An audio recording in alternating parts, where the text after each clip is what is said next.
আসসালামু আলাইকুম। কাতারে ইসলির হামলার পর আরব নেতারা কিন্তু বড় বড় কিন্তু পতাকা মারতেছে। কোথায়? ইসলিতে। আপনারা কি এটা জানেন? এখন এই পতাকাগুলো যে মারতেছে ইসলিতে যে মিসাইলগুলো মারতেছে আরব নেতারা, এটা আসলে আদৌ কোন ধরনের মিসাইল? এটা হচ্ছে এই যে কাতারে এত বড় একটা হামলার পরে, আবাসিক অঞ্চলে একটা হামলার পরে তারা যে কোন ধরনের পদক্ষেপ নিল, সেটা কিন্তু আমরা কিন্তু এখন পর্যন্ত দেখতে পারলাম না। এখন আমরা এটাই দেখতেছি যে তারা বিশাল বিশাল কথার মাধ্যমে কথা মিসাইল মারতেছে।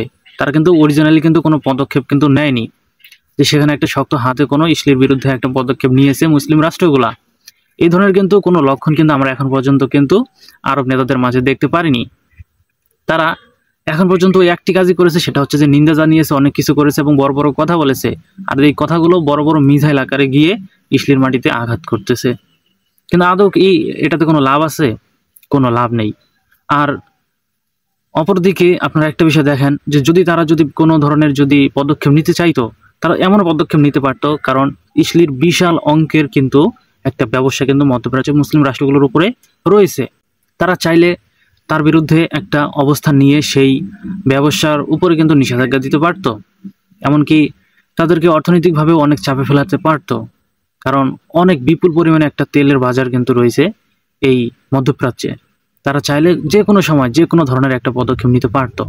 কিন্তু তারা কিন্তু এই ধরনের কোনো কার্যকারীমূলক পদক্ষেপ নেয়নি। তারা কিন্তু কঠিন থেকে কঠিন পদক্ষেপ নিতে পারত, কারণ তাদের কিন্তু অর্থনীতি অনেক ভালো, মধ্যপ্রাচ্যের রাষ্ট্রগুলার সব দিক দিয়ে তারা অনেক স্ট্রং। কিন্তু তাদেরকে আসলে থামালো কে? তারা আসলে, আমরা কি বলতে পারি যে তারা আসলে ভয় পাচ্ছে বা এরকম কোনো কিছু? আসলে এরকমটা না।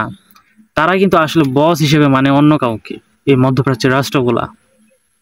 আর আমরা ইতিমধ্যে যেটা শুনতেছি যে ট্রাম্প কিন্তু তাদেরকে কিন্তু বলেছে যে ইসলি আর কখনোই কাতারে এই ধরনের হামলা চালাবে না। আর এর উপর ভিত্তি করে কিন্তু আসলে আরবরা কিন্তু কোনো পদক্ষেপ নিচ্ছে না।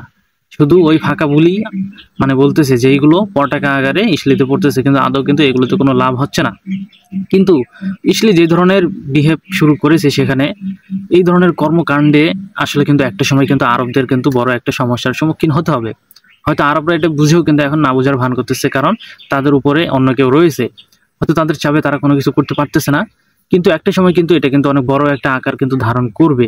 আর বর্তমানে তাদের মাঝে এই ধরনের পরিস্থিতি হয়েছে কেমন, যে খেলাধুলার মতো, যে আপনি মার খেয়ে চলে আসলেন, দূর থেকে তাকে একটু গালি দিলেন, কথা অনেক ধরনের বললেন, তারপর আপনি এক দৌড়ে বাসায় চলে আসলেন।